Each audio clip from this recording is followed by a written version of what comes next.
वक्त की बड़ी खबर आपको बता दें, पप्पू यादव को जोरदार झटका लगा है। संसद के बाहर जिस तरीके से राम मंदिर दान चोरी के मामले को लेकर तमाशा किया गया, सीन को रिक्रिएट किया गया, उसके बाद से अब संत समाज से लेकर हिंदुओं की आस्था जो है वो ठेस पहुंची है, जिसके बाद वो काफी ज्यादा गुस्से में है। और इन सब के बीच में एक वीडियो सोशल मीडिया पर तेजी से वायरल हो रहा है पप्पू यादव का, जहां पर वो टेबल कुर्सी पर बैठकर फिर से भगवान शिव को जल चढ़ाते हुए नजर आ रहे हैं। लेकिन इसको लेकर भी काफी ज्यादा बवाल मच रहा है और उनकी गिरफ्तारी की मांग की जा रही है। तो क्या कुछ बवाल है बताएंगे आपको। मेरे साथ मौजूद है मेरे सहयोगी नवेंदु जी। सर, सबसे पहले बात करें नई वीडियो की, तो जिस तरीके से वो जल चढ़ा रहे हैं उसको लेकर काफी ज्यादा विवाद हो रहा है, क्या ये पूरा मामला? देखिए, विवाद जल चढ़ाने को लेकर नहीं है। देश में हर हिंदू स्वतंत्र है भगवान शंकर की पूजा के लिए।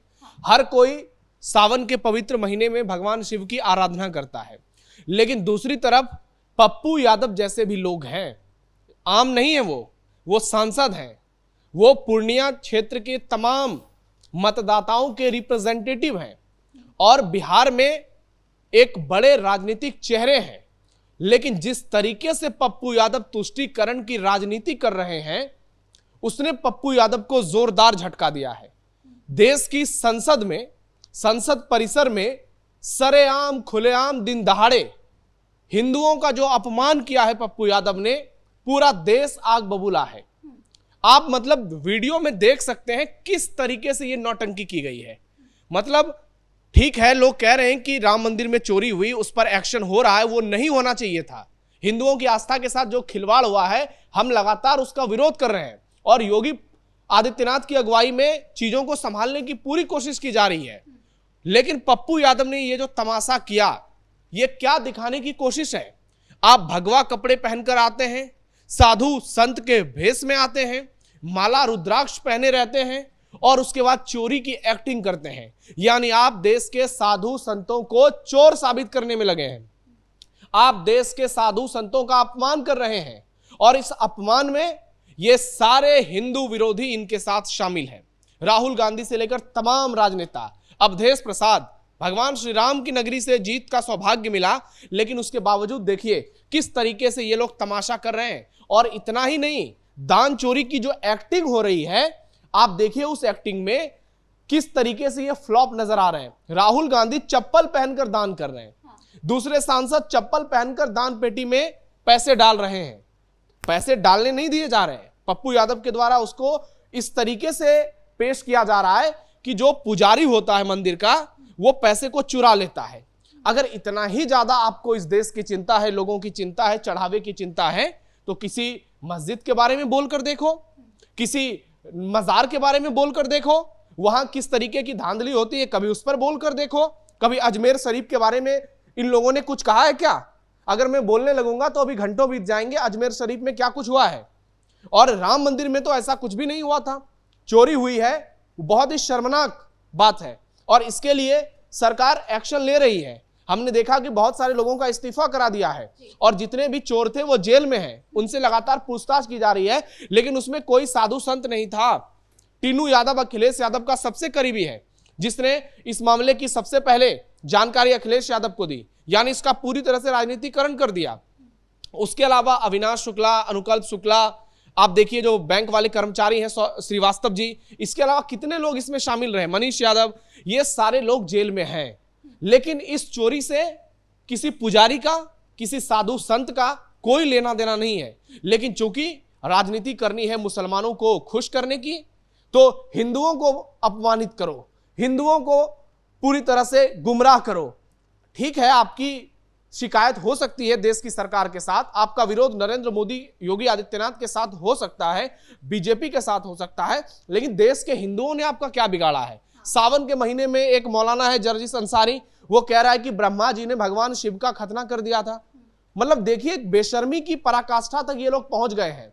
एक तरफ कुछ अराजक तत्व है और दूसरी तरफ पप्पू यादव जैसे लोग हैं जिनसे ये अपेक्षा नहीं की जाती है। हालांकि अगर इनके इतिहास को देखेंगे आप, खुद ही इन पर लंबे समय तक ये जेल में रह के आए हैं, रंगदारी, हत्या, लूट से लेकर तमाम इन पर जो है मामले दर्ज रहे हैं और इसीलिए कल एक इंटरव्यू छोड़कर भाग गए ये बीच में ही। जब इनसे सीधा सवाल पूछा गया तो इन जवाब देने की इनकी हिम्मत नहीं हो पाई। लेकिन लोग ये सवाल कर रहे हैं कि सावन के पवित्र महीने में हिंदू देवी देवताओं का अपमान क्यों किया जा रहा है, हिंदुओं के सांस्कृतिक विरासत को क्यों इस तरह से सार्वजनिक प्लेटफॉर्म पर अपमानित किया जा रहा है। और सारे लोग मिलकर ये कर रहे हैं। कहां? लोकतंत्र के मंदिर में, लोकतंत्र के सबसे बड़े मंदिर में, देश की संसद में। आप नरेंद्र मोदी सरकार पर बहुत सारे सवाल उठाइए, आप बीजेपी पर सवाल उठाइए, लेकिन आप इस तरीके से ये जो तमाशा कर रहे हैं बैठ के, ये साधु समाज को और खास करके ब्राह्मण समाज को टारगेट कर रहे हैं, तो इससे साफ साफ समझा जा रहा है कि आपकी राजनीति जो है वो तुष्टीकरण की। और देखिए दूसरी तरफ जब पूरे देश में आलोचना हुई तो ये नौटंकी कर रहे हैं, ये फिर दिखाने की कोशिश कर रहे हैं कि मैं बहुत बड़ा शिव भक्त हूं। ये वही पप्पू यादव हैं जो कहते हैं कि पैगंबर से बड़ा कोई नहीं है। ये कहते हैं ये राम भद्राचार्य जो है ये अदरक फदरक ये सब ड्रामेबाज है। धीरेन्द्र शास्त्री को लफुआ बताते हैं। इस देश में हर कोई अपने अपने हिसाब से काम करता है, आप उसकी आलोचना कर सकते हैं। आज नरेंद्र मोदी की आलोचना हुई जंतर मंतर पर, लेकिन जिन लोगों ने मां बहन की गालियां दी आज वो माफी मांग रहे हैं नाक रगड़कर। तो हर किसी का अपना एक मर्यादा होता है, हर किसी की एक सीमा रेखा होती है। लेकिन हिंदू समाज का इतना अपमान भारत में किया जाता है क्योंकि हिंदू समाज के लोग ही करवाते हैं। आज देखिए क्या कोई नेता सामने आया है क्या? बिहार से किसी की बयान आपको नजर आई है क्या? क्या विपक्षी गठबंधन से कोई बोला है क्या? गिरिराज सिंह बोले हैं, दूसरे नेता बोले हैं, लेकिन क्या तेजस्वी यादव बोले हैं? क्या अखिलेश यादव यूपी में बोले हैं? कोई नहीं बोलेगा, क्योंकि हिंदुओं का अपमान होगा तो सबके मुंह में दही जम जाएगी। लेकिन बीजेपी विधायक बोले हैं, उन्होंने बकायदा पत्र दिया है ओम बिरला को और कहा है कि इनकी सदस्यता जो है वो रद्द कर देनी चाहिए। और दूसरी तरफ दिल्ली में भी इनके खिलाफ एफआईआर दर्ज करने की भी बात सामने आई है और इन सबके बीच इनकी गिरफ्तारी की भी मांग की जा रही है। देखिए बीजेपी वाले तो बोलेंगे ही, उनकी तो पूरी विचारधारा हिंदुत्व की है और वो राजनीति भी करते हैं उस पर। लेकिन लोग उम्मीद कर रहे हैं विपक्ष वालों से कि कभी तो हिंदुओं का सम्मान कर लो, कभी तो हिंदुओं की बात कर लो।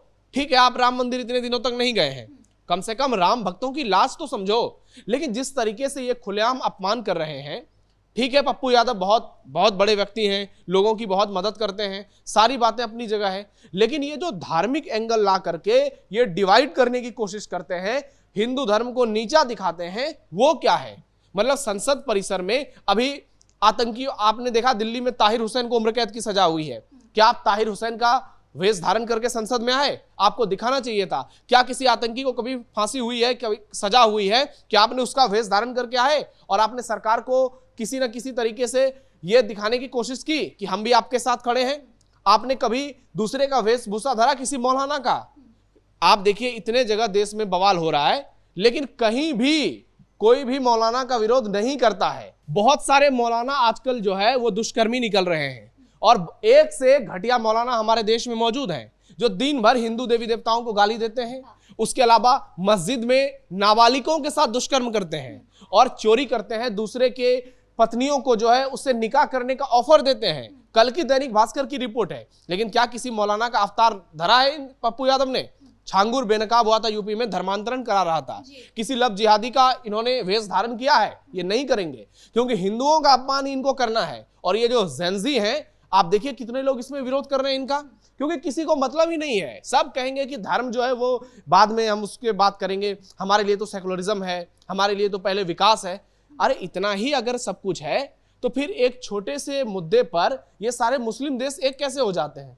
नुपुर शर्मा के मामले में हमने देखा है किस तरीके से एक टिप्पणी उनके लिए आज भी इतनी बड़ी काल बन गई है। बेचारी घर से बाहर नहीं निकल पाती हैं, और घर से बाहर निकलती हैं तो इस तरीके से उनकी सुरक्षा की जाती है कि कोई देखकर आश्चर्यचकित हो जाता है कि नुपुर शर्मा ने टिप्पणी की तो आज उनको इतनी बड़ी सजा भुगतनी पड़ रही है। और कन्हैयालाल इस दुनिया से चले गए, उसके बाद ही उन्होंने बयान दिया था। लेकिन कोई हिंदुओं का इस तरीके से अपमान करता है, कोई हिंदुओं पर इस तरीके से बयानबाजी करता है, सावन के पवित्र महीने में हिंदुओं की आस्था के साथ खिलवाड़ करता है। आज वो लोग जब इस तरीके का ड्रामाबाजी करते हैं तो कोई सामने नहीं आता है। अयोध्या में ये लोग इतने दिन राम मंदिर नहीं बने, 500 से ज्यादा साल हो गया। 1526-28 में राम मंदिर को तोड़कर एक ढांचे में परिवर्तित किया गया मीर बाकी और बाबर के लोगों के द्वारा। तब से आज तक कितने नेताओं ने राम मंदिर के लिए लड़ाई लड़ी? क्यों नहीं इसका क्रेडिट बीजेपी को मिलना चाहिए? क्यों नहीं इसका क्रेडिट विश्व हिंदू परिषद को मिलना चाहिए? क्यों नहीं इसका क्रेडिट आरएसएस को मिलना चाहिए, जिनकी पीढ़ियां चली गई राम मंदिर को बनवाने में, लाखों लोगों की जान चली गई राम मंदिर को बनवाने में, और इतने दिनों बाद योगी आदित्यनाथ की अगुवाई में अयोध्या में भव्य श्री राम मंदिर बना। और भव्य राम मंदिर बना तो दंगाइयों के होश उड़ गए, जो कहते थे कि खून की नदियां बहेंगी, एक मच्छर तक नहीं मर पाया। और आज भगवान श्री राम के मंदिर में करीब 65 करोड़ लोग दर्शन कर चुके हैं। व्यवस्थाएं बहुत शानदार हैं। इतने सालों में भगदड़ की कोई तस्वीर सामने नहीं आई है।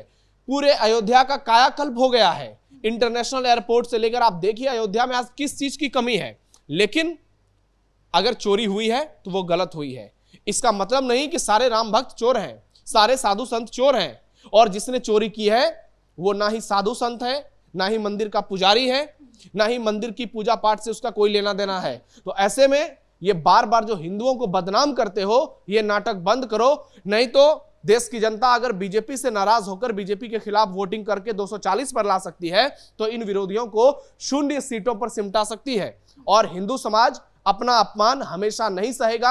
इसलिए आज पूरे देश में मांग हो रही है कि पप्पू यादव की गिरफ्तारी हो जाए, पप्पू यादव की सांसदी जानी चाहिए और पप्पू यादव पर कार्रवाई होनी चाहिए, क्योंकि लोकसभा सचिवालय ने भी जिम्मेदारी ले ली है और इस मामले में एक्शन शुरू हो गया है। तो आने वाले दिनों में आपको पप्पू यादव पर बड़े एक्शन नजर आएंगे। जी, इस मुद्दे पर जानकारी देने के लिए आपका बहुत बहुत धन्यवाद। तो कुल मिलाकर संसद के बाद जिस तरीके से पप्पू यादव और तमाम विपक्षियों ने तमाशा किया था, उसके बाद से अब बवाल उन्हीं के खिलाफ होने लग गया है। तमाम संत जो है या फिर जितने भी हिंदू हैं वो एक ही बात दोहरा रहे कि इन सब की गिरफ्तारी होनी चाहिए और इस मुद्दे पर इतनी तमाशे करने की जरूरत नहीं है, क्योंकि एक तरफ तो एक्शन चल ही रहा है। ब्रेकिंग न्यूज में इतना ही। कैमरा पर्सन कुणाल के साथ मैं राधिका राज।